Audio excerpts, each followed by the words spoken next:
আমাদের আশা হচ্ছে তারা দুনিয়াতেও নাজাতপ্রাপ্ত এবং কিয়ামতের ময়দানে তারা আল্লাহর কাছে নাজাতপ্রাপ্ত থাকবে ইনশাআল্লাহ।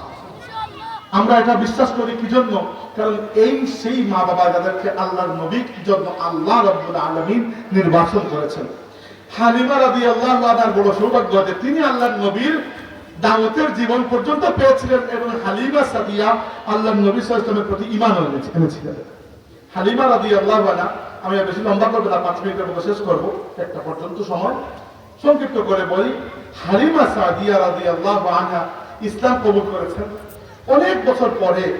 রাসূলুল্লাহ সাল্লাল্লাহু আলাইহি ওয়াসাল্লাম যখন খাদিজা রাদিয়াল্লাহু আনহাকে বিয়ে করেছেন, তখন একদিন হালিমা সাদিয়া রাদিয়াল্লাহু আনহা তার সন্তানদের সহ একটা পুত্রকে সাথে নিয়ে আল্লাহর নবীর কাছে মক্কা শরীফে আসলেন। এসে যখন পরিচয় দিলেন, রাসূল সাল্লাল্লাহু আলাইহি ওয়াসাল্লাম চুপ দিয়ে পানি চলে আসলো। বলেন যে বাবা, আমার অবস্থাটা খুবই খারাপ, আমার কাছে আর কিচ্ছু নাই পরিবার চালানোর মতো।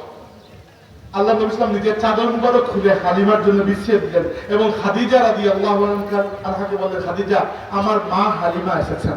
আর খাদিজা রাদিয়াল্লাহু আনহার অভ্যাস ছিল, যে মানুষটা ছোটকালে আল্লাহর নবীকে মহব্বত করেছে, খাদিজা এদেরকে বড় মহব্বত করছেন। খাদিজা রাদিয়াল্লাহু আনহা হালিমা সাদিয়াকে সম্মান করলেন, একটা উট আর 40টা বকরি উপহার দিয়ে তাকে বাড়িতে গেলেন। আর হুনাইনের যুদ্ধের পরে সাহাবায়ে কেরাম আরবের সবচেয়ে দুর্ধর্ষ কাবিলাগুলোর মধ্যে একটা ছিল হাওয়াজিন কাবিলা, এদের উপর অ্যাটাক করে সাহাবীরা এদেরকে বন্দী করেছে। এরা এই হাওয়াজিন কাবিলার মানুষই ছিল যারা আল্লাহর নবীর প্রতি ওই তায়েফের ময়দানে পাথর নিক্ষেপ করেছিল। তো এদেরকে যখন কয়েক হাজার মানুষ গ্রেফতার করেছেন, এর মধ্যে একজন মহিলা হঠাৎ করে চিৎকার দিয়ে বললেন, আনা উক্তু আমিরুকুম, আনা উক্তু আমিরুকুম, আমি তোমাদের আমিরের বোন, আমি তোমাদের আমিরের বোন। সাহাবীরা বড় অবাক, আমাদের নবীর তো কোনো বোন নেই, আমাদের নবী সাল্লাল্লাহু আলাইহি ওয়াসাল্লাম ভাইও নেই, কোনো বোন নেই। এই মহিলা প্রায় 70-এর মতো বয়স, আল্লাহ রাসূলের বয়স তখন 60-61 মতো হয়ে গেছে। তো ওই মহিলা আসলেন, রাসূল সাল্লাল্লাহু আলাইহি ওয়াসাল্লাম বললেন, আপনার পরিচয়?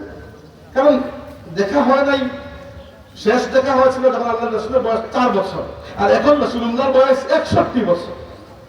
তখন উনি বললেন যে ভাই, আমার নাম হচ্ছে শাইমা বিনতে হারিস, আমি হালিমা সাদিয়ার কন্যা।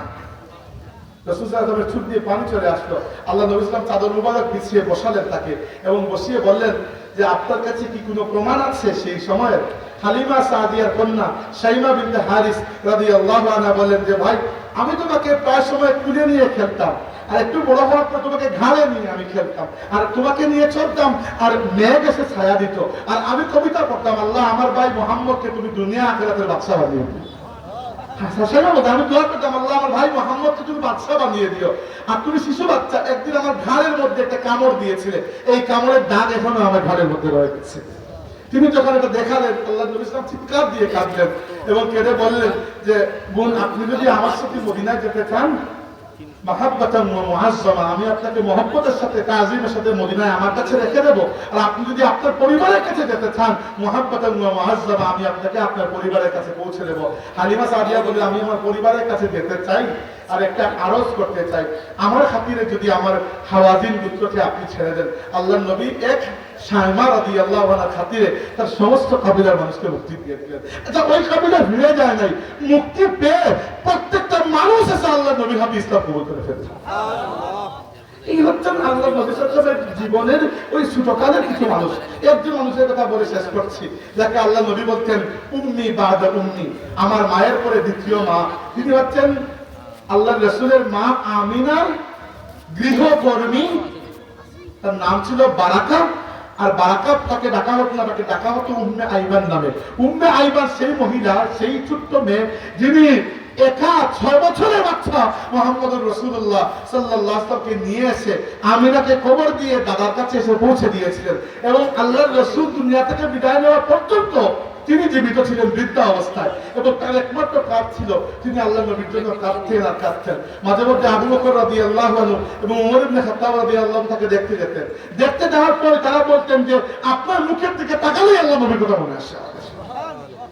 আমিনার গৃহ পরিচারিকা, অথচ রাসূলুল্লাহ তাকে রাখতেন উম্মি বাদা উম্মি, আমার মায়ের পরে দ্বিতীয় মা।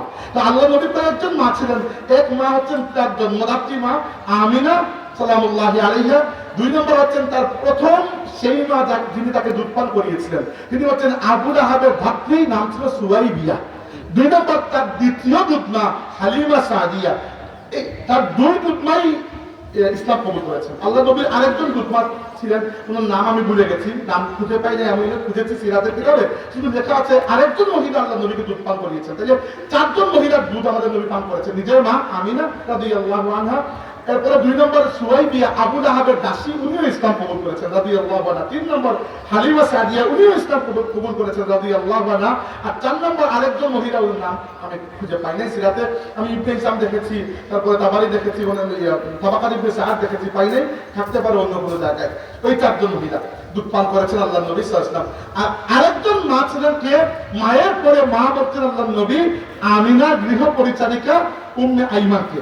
আর আল্লাহ রাসূলের আরেকজন মা ছিলেন যাকে তিনি মা ডাকতেন, তিনি হচ্ছেন তার চাচি আবু তালিবের স্ত্রী ফাতিমা বিনতে আসাদ রাদিয়াল্লাহু আনহা। খাদিজা রাদিয়াল্লাহু আনহার পরে 2 নম্বর যে মহিলা ইসলাম কবুল করেছেন তিনি হচ্ছেন আল্লাহ নবীর চাচি ফাতিমা বিনতে আসাদ রাদিয়াল্লাহু আনহা। আর এই ফাতিমা বিনতে আসাদ সন্তানের মতো আল্লাহ নবীকে লালন পালন করেছেন। ফাতিমা বিনতে আসাদ যেদিন ইন্তেকাল করেছেন, রাসূলুল্লাহ সাল্লাল্লাহু আলাইহি ওয়াসাল্লাম ফাতিমা বিনতে আসাদের কবর খোঁড়ার পরে নিজে কবরের মধ্যে শুয়ে পড়েছেন। পরে বলেছেন যে আমার মাধ্যমে আল্লাহ কবরে বরকত দিবেন। দোয়া করেছেন আল্লাহুম্মা গফিরলি উম্মি ফাতিমা বিনতে আসাদ বিওয়াসিলাতি নবিয়িকা ওয়াল আনবিয়া'আল্লাযিনা মিন ক্বাবলি। আল্লাহ তোমার এই নবী আমার ওসিলায় এবং আমার আগে যত নবী এসেছেন সবার ওসিলায় তোমার কাছে দোয়া করছি, আমার মা ফাতিমা বিনতে আসাদকে তুমি মাফ করে দাও। তো এরা হচ্ছেন আল্লাহ রাসূলের জীবনের প্রথম দিকের সদস্য। এদের সাথে আল্লাহ নবীর যে মহব্বত, এটা প্রমাণ করে যে রাহমাতুল লিল আলামিন সাল্লাল্লাহু আলাইহি ওয়াসাল্লাম শুধু দ্বীনি ব্যাপারে আমাদের জন্য উসওয়ায়ে হাসানাই নন, দ্বীনি ব্যাপারে তো অবশ্যই, পারিবারিক ব্যাপারে আল্লাহর রাসূল আমাদের জন্য উসওয়ায়ে হাসানা। আল্লাহ নবী প্রমাণ করে দেখিয়েছেন হাল জাযাউল ইহসানি ইল্লা ইহসান, ইহসানের বদলা ইহসান দিয়ে দিতে হয়। যত মানুষ আমাদের নবীর প্রতি ইহসান করেছেন, আমাদের নবীও তাদের প্রতি ইহসান করেছেন। আল্লাহ তাবারাকা ওয়া তাআলা আল্লাহর হাবিবের মহব্বতের মানুষকে মহব্বত করার তৌফিক দান করুন। ওয়া আখিরু দাওয়ানা আলহামদুলিল্লাহি রাব্বিল আলামিন।